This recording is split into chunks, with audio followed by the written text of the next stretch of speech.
cuáles sí son los puntos de consenso en los que prácticamente todo el espectro político, buena parte del espectro político coincide, porque incluso en la modificación del modelo económico, el que se implementó, el que se impuso a partir de Sergio de Castro durante el gobierno militar, hay discusiones, pero hay ciertos mínimos comunes denominadores en los que buena parte del espectro sí comparte o está de acuerdo. Esos consensos o el desde es lo que siento que todavía nos ha faltado en esta conversación de estos 40 años. Es decir, sí, ¿sabes que en esto sí nos logramos poner de acuerdo? Fue administrado por la concertación de una manera tal. Hay ciertas cosas que hoy día quisiera la concertación cambiar, pero no quiere cambiar todo el modelo, porque hay cosas que mantendría. Eso como para mirarlo desde la perspectiva, si se quiere, positiva, sacar algo en limpio. En estas cosas, en estos consensos sí estamos de acuerdo, en estos temas sí estamos de acuerdo. Ese punto creo que es el único que me ha faltado, porque... Pero hagámoslo, se puede hacer. O sea, creo que claro. se puede hacer en cierta lógica. Cuando todo el mundo dice yo nunca más quisiera que, bueno, ahí hay otro consenso. Nunca más quisiera que no solamente se refiere a Pinochet, se refiere también a Allende. Por supuesto que sí. 8 de la mañana con 31 minutos. Decíamos que nos íbamos a dedicar al 11 de septiembre, lo hicimos en el primer bloque, lo seguiremos haciendo. Está con nosotros Alfredo Jocelyn Holt, historiador, ante todo amigo de la casa. Gracias, Alfredo, por estar con nosotros. Buenos días. Si el tránsito permite, se va a integrar a esta conversación Gabriel Salazar, historiador, pero, en fin, el tránsito ha resultado algo más complicado de lo que esperábamos. Alfredo, ¿por qué estos 40 años tienen la característica que tienen? ¿Solo porque son 40 años? No hay ninguna fatalidad aritmética. Todos los cálculos aritméticos son supersticiosos, ¿no es cierto? La cosa en el fondo, claro, porque son cerrados. A veces son cifras cerradas que son muy desconfiadas. No, lo que ocurre es, porque alguien podría decir, como se llama Enrique Krauss, en el diario diciendo que pensaba que 40 años es una generación y por lo tanto habría suficiente distancia. No, eso no asegura para nada. El Mercurio hoy día en el editorial sale diciendo de que lo que está entorpeciendo esto es la generación que en su momento protagonizó el golpe o lo sufrió, y por lo tanto también eso está pendiente. No, yo pienso que si lo comparamos con el 1891, ahí hubo un par de amnistías y en 5 años el balmacedismo estaba en el gobierno, por lo tanto no hay ninguna, y eso fue, si uno lo mira, fue hasta incluso más cruento. En 2 batallas, en menos de un año, murieron alrededor de 10.000, 11.000, 12.000 personas. En Concord y Brasil murieron más chilenos que en toda la guerra del Pacífico, ¿no? Claro, y bastante más que durante los 17 años de dictadura militar. Entonces, estas comparaciones son odiosas y realmente no sirven, pero yo creo que es complicado decir 40 años, no da ninguna seguridad. Este es un caso que yo creo que tiene que ver con el escenario electoral, eso sin duda. Como me dijo una persona que está en el comando de la señora Bachelet, esta es la manera de ganar una elección, y yo hay cierto pudor de parte de lo cual me alegro que en el comando de la señora Bachelet existe esa reserva. También creo que tiene que ver con las movilizaciones estudiantiles del 2011, 2013, y creo que hay un aprovechamiento mediático de ciertamente de la televisión y de los distintos medios. Y es decir, a mí me parece muy sospechoso cuando ponen a un actor, como el caso de Vicuña, para un programa que no tiene mucha novedad. Fue mucho más novedoso Estadio Nacional de la Carmen Luz Paró, por ejemplo, en su momento, como documental. No tienen mucha novedad, y sin embargo tenemos a un señor Vicuña que se abraza con una señora víctima, y por supuesto eso produce todo tipo de... Pero a contrario de eso, tenemos un programa que ha sido bastante elogiado, que es el programa en que un comentarista deportivo, si lo ponemos en la misma condición, digamos, en el Canal 13, muestra, recorriendo el archivo y a trabajos que hicieron sucesivos programas periodísticos, muestra un mix en el que la visión es que ha habido al menos algún equilibrio. Pero entonces, finalmente, lo que hay es una oferta muy amplia y cada uno ve lo que quiere ver, pero los medios podían abstraerse. O sea, ¿tú crees que es primero el gato o la gallina, que fueron los medios los que apreciaron un interés o los medios los que provocaron un interés? No lo sé, pero requiere un poquito más de responsabilidad. ¿Pero qué fue responsabilidad? Porque yo creo que las imágenes son muy potentes, muy potentes, y si tú no las contextualizas suficientemente bien, ahí no se entienden.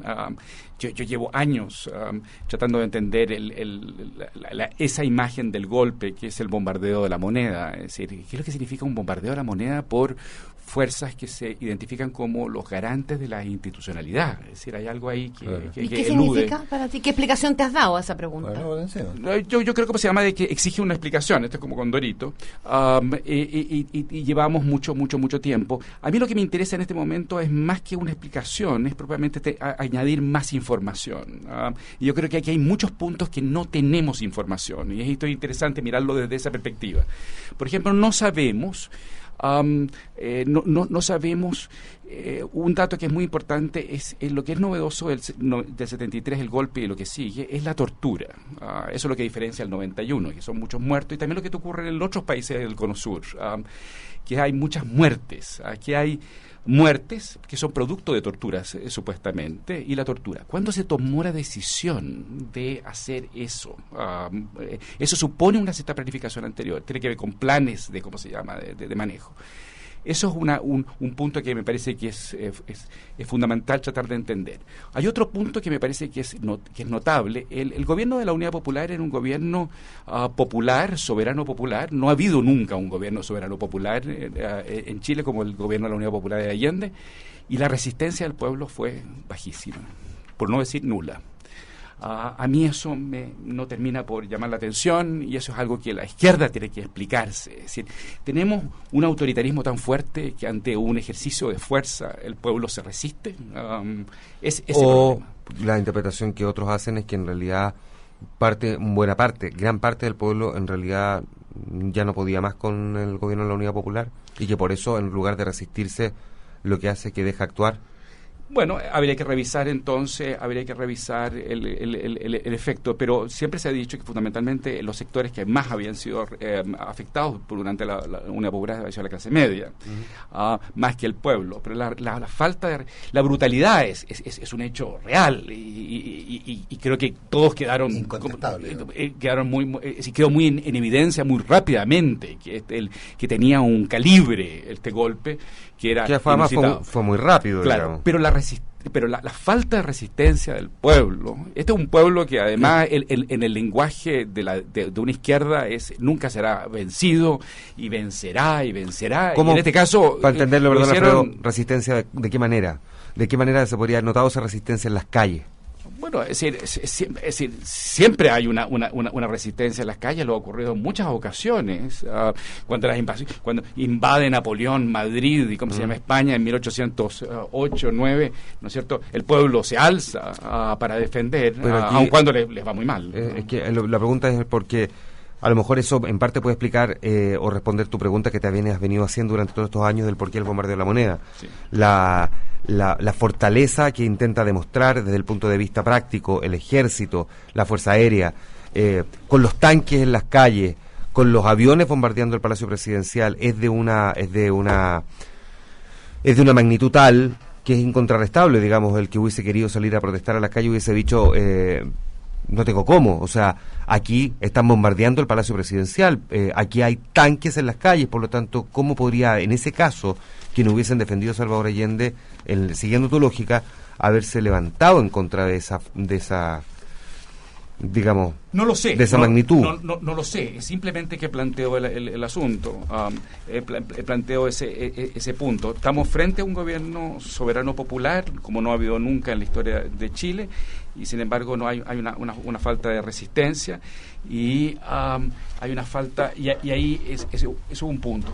Hay otro punto que me parece que es complicado, hay muchos puntos que es complicado, que tiene que ver con la intervención norteamericana también, y por ejemplo comparado con 1964. Yo tiendo a pensar que la intervención norteamericana existe en el 73, pero el 64 es mucho más poderosa en la elección.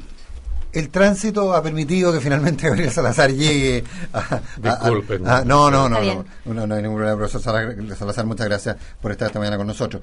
A ver, estábamos intentando, y Alfredo planteaba una pregunta que yo creo que es muy razonable. Quiero volver sobre el punto de la tortura después, Alfredo, pero Gabriel planteaba la pregunta del por qué el bombardeo de la moneda. Juan Manuel esbozaba una respuesta. ¿Por qué el bombardeo de la moneda? Bueno, yo creo que es una lógica militar, ¿no es cierto? Me imagino que la idea era un golpe contundente, decisivo, y por más para largo plazo persuadir cualquier tipo de resistencia. Yo creo que exagerada, porque la gente que había en la moneda como para defender frente a un ejército completo era muy poca. Por tanto, esa fue una demostración de fuerza, de poder, de prepotencia, innecesaria, más que destruyendo un monumento público histórico. Innecesario, es pura lógica militar de ejercicio de poder contundente para persuadir cualquier defensa. Pero Gabriel, ¿es solo militar o es militar política en términos de dar una señal? No venimos a sencillamente sacar este gobierno y poner rápidamente a otro. Pinochet, ahora en el revisionismo del Pinochet, muy poco andar habla de que esto no es para poco tiempo, digamos. Bueno, yo insistiría, es una lógica puramente militar, avalada además, ¿no es cierto?, por todo lo que fue la concepción de lo que hemos llamado por ahí el triple shock, ¿no?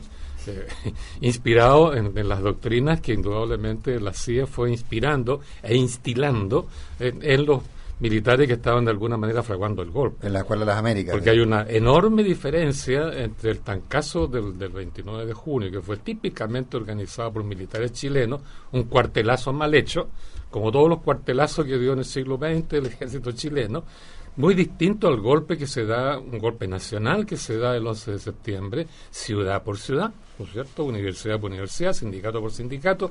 Fue un golpe masivo, inspirado en la idea de un golpe nacional que paralizara el país, que generara ese vacío de poder que pensaba este señor Ewen Cameron, ¿no? Que a través del shock se produce una especie de involución, de regresión a una infancia con la mente vacía. Entonces ahí instalas tú lo que quieres en ese vacío. Entonces esa es la lógica interna del triple shock, que se manifestó en este golpe un poco absurdo de bombardear la moneda para inducir al otro a salir de adentro, ¿no? Alfredo, sí, pero no opta que no solamente miramos el 11 de septiembre, sino que la secuela de 17 años y a su vez la proyección que ha tenido la dictadura hasta nuestros días. Entonces, para poder enterar los 40 años, ¿no es cierto? Porque tenemos que hacernos cargo no solamente de un solo día, claro, sino que son 40 años, todo un proceso, y que tiene que ver con estos shocks que dice Gabriel, y que todavía reverberan y producen efecto. Pero al mismo tiempo, curiosamente, hay otros aspectos que llaman la atención y que no se han trabajado suficientemente. Es la continuidad, a pesar del quiebre. El quiebre, hay traumas, y por eso estamos aquí y estamos tratando de analizarlo, pero hay muchas continuidades, y muchas continuidades que tienen que ver con los gobiernos anteriores, que también tienen características de orden revolucionario. Es decir, al igual que, y ahí hay una gran discusión, si la dictadura es una contrarrevolución o es una revolución. Y las dos grandes transformaciones que preceden la dictadura militar las mantiene. Lo que ocurre con el agro y la reforma agraria y la nacionalización del cobre. Son situaciones que, que tienen una cierta continuidad en la cual no se vuelve para atrás, por ejemplo, y eso es curioso a pesar del quiebre. Otro factor que, que es curiosísimo es el factor de sorpresa del golpe. Yo estaba usando un contrafactual últimamente, que es algo que nosotros los historiadores hacemos, y existía la posibilidad de que un golpe de Estado al revés, un autogolpe de izquierda. En ese caso, lo que es interesante de los contrafactuales es que siempre hay que planteárselos en función de las posibilidades limitadas que uno tiene, que se dieron en ese momento. Si hubiera habido un autogolpe de izquierda, ¿habríamos tenido o no habríamos tenido a Pinochet igual? Pero al revés. Que dice relación, y ahí entonces pone el enfoque fundamentalmente en los militares. En los militares tienen esta particularidad. Hay una vieja relación entre los militares y la izquierda en Chile. El año 24, el año 25, los años 30, etcétera. Hay sectores de izquierda muy importantes. Y ese contrafactual muestra que las alternativas eran bastante más limitadas de lo que uno piensa. Gabriel. Contrafactual. Claro, uno puede hacerse la pregunta puramente especulativa. Si hubiera habido un autogolpe de la izquierda, ¿cómo podríamos entender eso? Dos posibilidades, ¿no es cierto? Que la cúpula de la Unidad Popular, que se supone que tenía contactos de alguna manera con algunos altos oficiales, y que había pudiera haber fraguado y que había nombrado a Pinochet. Claro, haber fraguado un golpe militar con una fracción del ejército para consolidar el gobierno de la Unidad Popular o profundizar, ¿verdad?, su programa revolucionario, ¿no? Y la otra alternativa, que es muy distinta a esa, es que el poder popular que se estaba gestando en las calles y que de una u otra manera estaba rechazando la vía parlamentarista al desarrollo, la vía parlamentarista al socialismo, estaba planteando que el poder popular de alguna manera se expresara a través de una asamblea popular o a través de comandos comunales locales, etcétera, que se contraponía a su vez con la política de Allende y de la Unidad Popular, que aceptaba la Constitución, la legalidad, etcétera. Hasta donde yo sé, en la Unidad Popular no había de ninguna manera un plan en ese sentido, ¿no?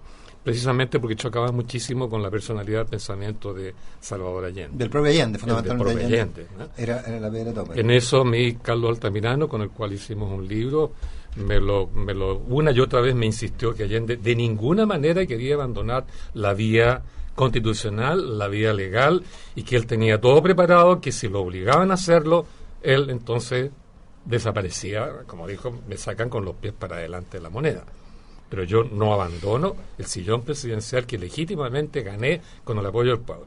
Entonces, yo pienso que esa vía estaba cancelada por el mismo Allende y que yo sepa nunca se planificó. En cuanto al poder popular, el poder popular comenzó recién a emerger a fines del gobierno de Frei y maduró muchísimo en la mitad del gobierno de Allende. Yo estaba metido dentro de eso. Yo era uno de los que estaba justamente tratando de impulsar esa vía. Y yo les puedo decir que era muy incipiente, porque eso venía de una práctica, no de una teoría, ¿no? Venía de la práctica de las tomas de terreno, que partió por los pobladores, los campamentos, etcétera, se extendió a las fábricas, se extendió a las universidades, se extendió a los fondos. ¿Cuánto tiempo antes, perdón, para entender bien, se empezó a germinar esto? Porque tú dices, se manifiesta al final del gobierno de Frei Montalva, pero 67. Pero ¿cuánto tiempo antes? Porque si uno mira la historia hacia atrás, se encuentra probablemente desde comienzo de los años 40 o 45, 46, como Gabriel González Videla, con el Partido Comunista, más planteando varias de las cuestiones que décadas después terminan siendo recogidas por ese movimiento. Por lo tanto, si es cierto que se materializa, como dicen ustedes, a fines del gobierno de Frei Montalva, ¿qué había pasado en los gobiernos de González Videla, Carlos Ibáñez del Campo, Alessandri? Sí, correcto. No, evidentemente maduró como práctica política alternativa a la práctica parlamentarista de la izquierda. Okay. Eso es lo que madura más o menos a fines del gobierno de Frei. Pero la práctica en sí de toma de terreno es muy anterior. De hecho, parte fines de los años 20, comienzo de los 30, cuando los albergues, donde se metieron y se adiborraron a los trabajadores del Salitre que quedaron cesantes y los trajeron acá, al reventar las cañerías, comienza la suciedad y la imposibilidad de seguir viviendo en albergues, los trabajadores salen de esos albergues y se toman los sitios aledaños, los sitios de Riazo, y establecen ahí los primeros campamentos, las primeras callampas.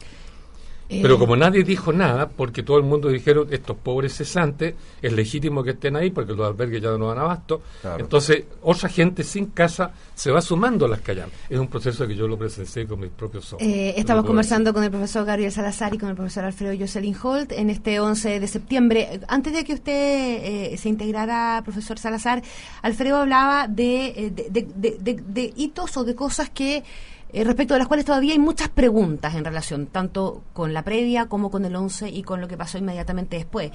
Y él planteaba su pregunta respecto de la tortura, de la importancia que finalmente, cómo se gesta la tortura y cuánta diferencia marca finalmente la tortura en la historia de estos últimos años. ¿Usted tiene alguna pregunta respecto de lo ocurrido que no tenga una respuesta clara? A esta altura son pocas las preguntas que no tengan respuestas empíricamente evidenciables. Pero lo que yo diría al respecto es que la práctica de la tortura en Chile es muy antigua, es colonial.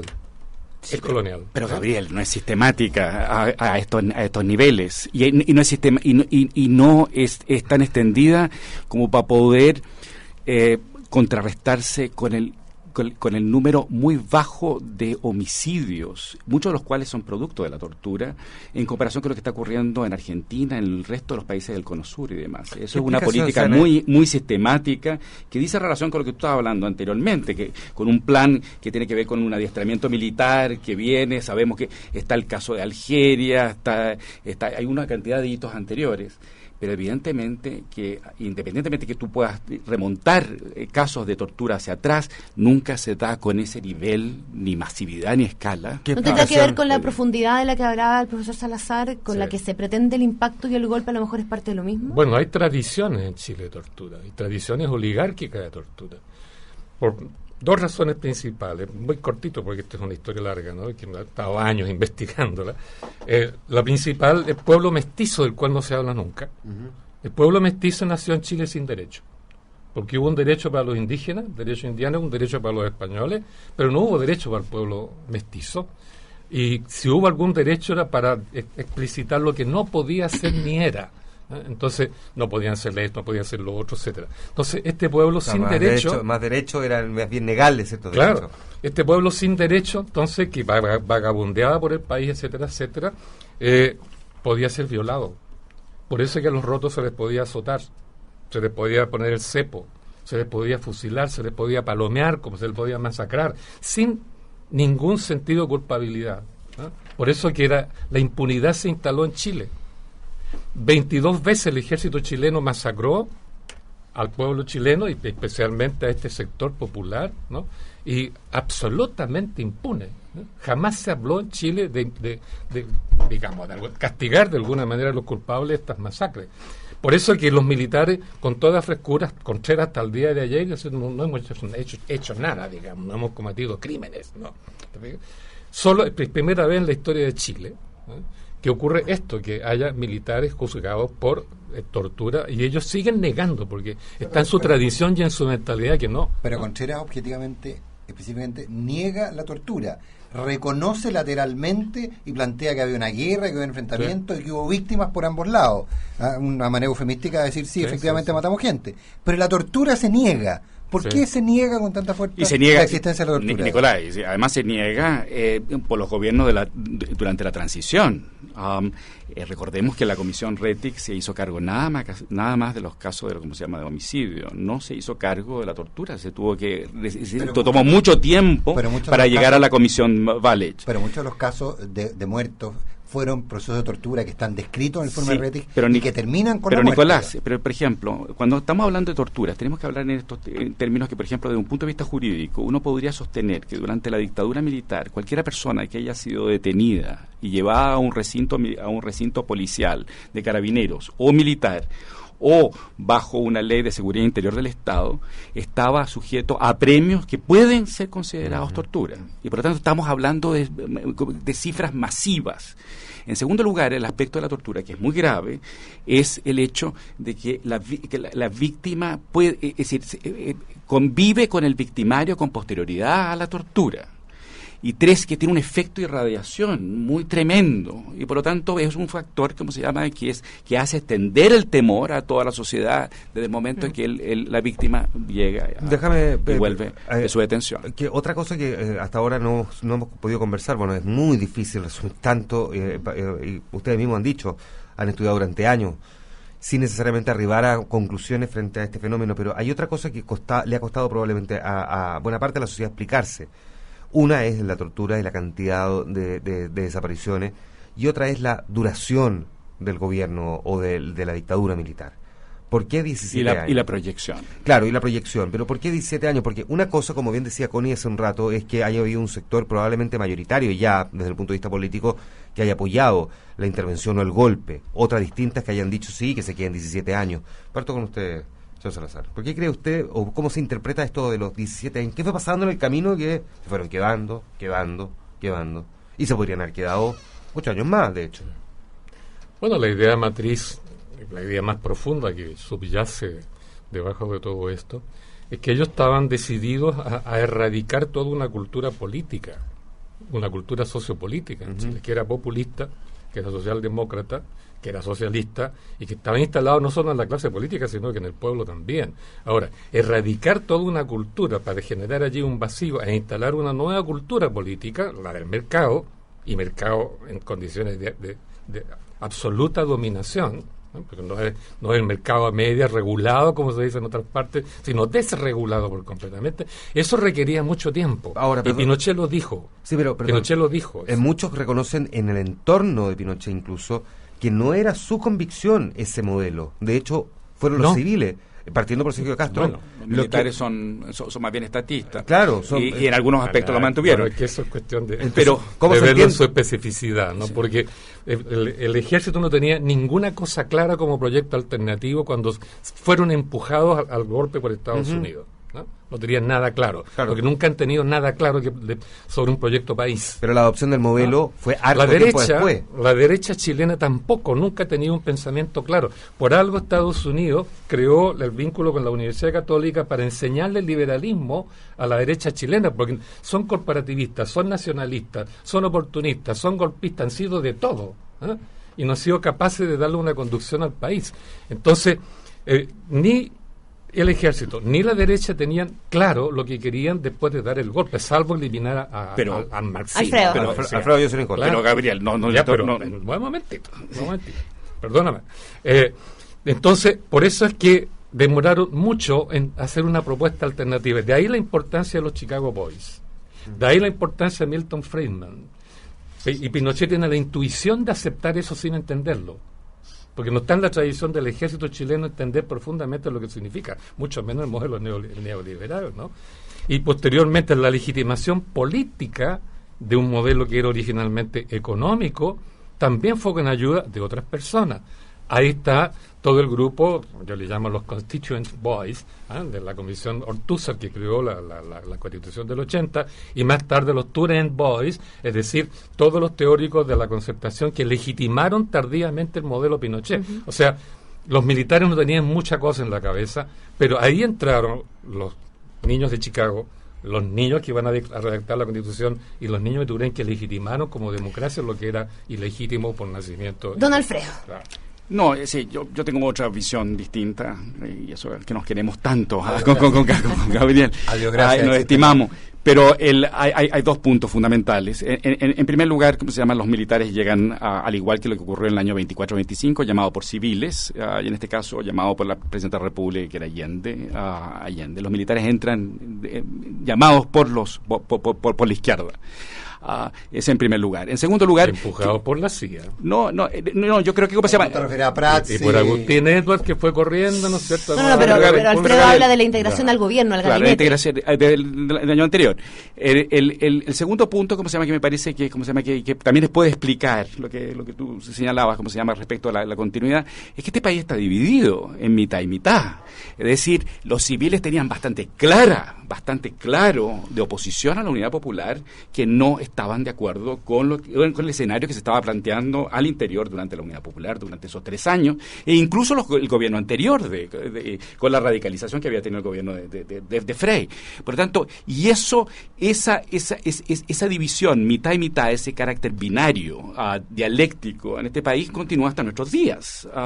Y pasa incluso el desgaste que puede haber tenido la dictadura después del 83-86, el desgaste de 17 años, ¿no es cierto? Y llegamos al 88 y el plebiscito y Pinochet obtiene un 44%, que al final de cuentas, 43-44%, es una especie de photo finish, que explica la transición y la proyección. Por lo tanto, hay una división muy clara en este país que es testaruda, que es tosuda, y no hay puntos intermedios. O sea, es uno o el otro, y eso es un factor también que prolonga estas divisiones y no se ha solucionado hacia el respecto. Para empezar a cerrar la conversación con Alfredo Jocelyn Holt y Gabriel Salazar, al comienzo, profesor Salazar, hablábamos con Alfredo de la impresión que él tenía de la forma en que hemos conmemorado estos 40 años, de este revisionismo y a qué puede deberse esta fiebre revisionista y qué tan buena es, qué tan polarizados estamos, qué tan reconciliados al final podemos estar, cómo vamos a estar en una semana más, como comentábamos nosotros al abrir el programa. ¿Cómo ve usted este afán revisionista de los 40 años? ¿Contribuye, aporta? ¿A qué se debe? ¿Por qué estamos escarbando tan profundo, si es que es tan profundo? yo no sé si llamarlo revisionismo, ¿no? No es un término muy adecuado. Lo que sí yo pienso que es que ha habido una enorme consolidación, expansión y explosión finalmente de lo que es la memoria social, la memoria colectiva, la memoria que viene de la experiencia directa de los sucesos, ¿no? Esa memoria que se ha venido configurando capa tras capa, ¿no? Con los recuerdos de lo que fue Frei Montalva, los recuerdos de lo que fue Allende, los recuerdos de toda la dictadura violenta, la dictadura posteriormente neoliberal, el conocimiento y la experiencia que hemos ido teniendo del mercado, ¿eh? Vía Concertación, vía Piñera, vía mercantilización de la educación, de la salud, etcétera. Es una memoria gigantesca que se ha ido además consolidando con inyecciones de una documentación riquísima que hoy día está a disposición de esta misma memoria, que son los documentos desclasificados en Estados Unidos de la CIA, del Pentágono, de la Casa Blanca, del Congreso, etcétera, que nos muestran una verdad desnuda por ese lado, y por otro lado todas las declaraciones que se han visto obligados a hacer los oficiales golpistas chilenos ante los jueces chilenos. El archivo judicial que revisamos nosotros, terminamos ayer de presentar un libro sobre lo que fue o es la Villa Grimaldi, y trabajamos exclusivamente y principalmente el archivo judicial chileno. Entonces hay una potencia de objetivismo respecto de esta memoria, que esta ha crecido, se ha hinchado y ha hecho saltar por primera vez en la historia de Chile, hecha a pedazos, la memoria oficial. La memoria oficial de los militares, la memoria oficial incluso de la Concertación, que no tiñó todo de cosas ambiguas, ¿no? La verdad de lo posible, la justicia de lo posible, etcétera, ha saltado un pedazo, ¿no? Y es primera vez en la historia de Chile que tenemos una memoria social, normalmente arrinconada, olvidada, ¿no es cierto?, apagada, que hegemoniza la situación al punto de que todos los medios de comunicación, incluso este programa, ¿no es cierto?, estamos hablando de verdades que estaban ocultas hace 6, 7 años atrás. Se contrapone. Entonces, esto es nuevo, perdona. Y la pregunta es, ¿qué vamos a hacer con esta tremenda verdad objetiva que nace de nuestra experiencia, ¿no? No de los políticos, no de los militares, ni siquiera de los académicos en muchos casos. Entonces, esa es la gran pregunta. Y yo creo que es lo que están respondiendo poco a poco, qué hacer con esta verdad. No tanto los viejos de cabeza blanca que estamos aquí en otras partes, sino la nueva generación. Sino los jóvenes precisamente. Alfredo, retomemos el tema porque estabas solo tú cuando lo tocamos al comienzo. No, yo tengo una visión un tanto distinta. Desconfío de la memoria. Gracias a Dios. Sí, gracias a Dios. Sí. Desconfío de la memoria, porque la memoria es algo que es completamente indisciplinado. Puede ocurrir, por ejemplo, en un sueño, puede llegar en cualquier momento, una fantasía. La memoria es algo, como se llama, más bien natural. Lo que yo confío, y ahí hay que contraponer la historia. La historia es como el material en la cual, entre otros, la memoria puede ser filtrada en trabajos significativos, racionales, interpretativos, como el que hace Gabriel Salazar, el que hago yo y hacemos tantas otras personas. Eso es lo que está dificultando. Es decir, ahí tenemos mucho material. Yo en eso estoy de acuerdo con Gabriel. Tenemos mucho material, tenemos mucho, ¿cómo se llama?, esta memoria, son muchos años, pero tenemos una extraordinaria dificultad para procesar esto en una historia lógica y racional, que haga sentido. Eso por un lado. Y en segundo lugar, creo que otro factor que es importante considerarlo, y esto que explica, que es la derrota de la izquierda. Y la derrota de la izquierda no es solamente el caso de Chile, de los años 60 en adelante, y que tiene que ver con el 68 en adelante, con los movimientos revolucionarios en adelante. Y esto ocurre tanto en Europa, en Estados Unidos, en Inglaterra, en Gran Bretaña, en otros países en América Latina. Esa derrota de la izquierda continúa hasta nuestros días, lo cual significa, ¿cómo se llama? Y se explica, por ejemplo, el efecto que puede tener Ronald Reagan, ¿cómo se llama? Y que se repite en un Clinton, que puede ser demócrata, pero repite a Reagan. El caso de Thatcher con Tony Blair, el caso, ¿cómo se llama? Todo ese mundo en América Latina y demás. En ese contexto la izquierda tiene enormes dificultades. Ellos prometían una toma revolucionaria que al final de cuentas no ocurrió. Se encontró con un golpe muy, muy fuerte. 9:00 con 4 minutos. Pasados en el tiempo, pero ameritaba la situación. Lamentablemente nos quedamos con ganas de conversar más. Les queremos agradecer a Alfredo Jocelyn Holt y a Gabriel Salazar por haber venido a conversar sobre la conmemoración del 11 de septiembre en los 40 años. Nos perdimos un gusto tenerlos algún aquí. rato de conversación, lamentablemente. Gracias, Gabriel. Gracias, Alfredo. Gracias. Nos vamos. Antes les quiero contar que si en tu empresa tienes una flota de vehículos, seguramente sabes el tiempo que significa mantenerla funcionando. Mejor dedícate a tu negocio y deja que el leasing operativo Hertz se encargue de todo. Cotiza en hertz.cl o llama al 2360-5725. Si estás pensando en tener tu casa propia, pide tu crédito hipotecario en Corbanca con una tasa espectacular. Simula ahora tu hipotecario en corbanca.cl y compara tu dividendo. Bienvenido al Círculo Corbanca, un banco que se mueve contigo. Nos vamos. Antes de información privilegiada, Nicolás. Viene Amores Notables con Bárbara Espejo. Hoy, Gonzalo Rojas, el monógamo sucesivo. Un poquito más tarde, parte de información privilegiada, en una fecha que es en todo caso especial. Vamos a escucharlos, atentos también a las noticias durante todo el día junto a Connie Stipicic y Rodrigo Álvarez. Tenemos aire fresco, tenemos buena música, tenemos edición limitada. Les recomiendo la nota que preparó Valentina González con las voces del 11, el audio de aquella mañana del 11 de septiembre que ya está disponible en nuestra página web. Muchas gracias por su sintonía. Muy buenos días. Buenos días. Buenos días.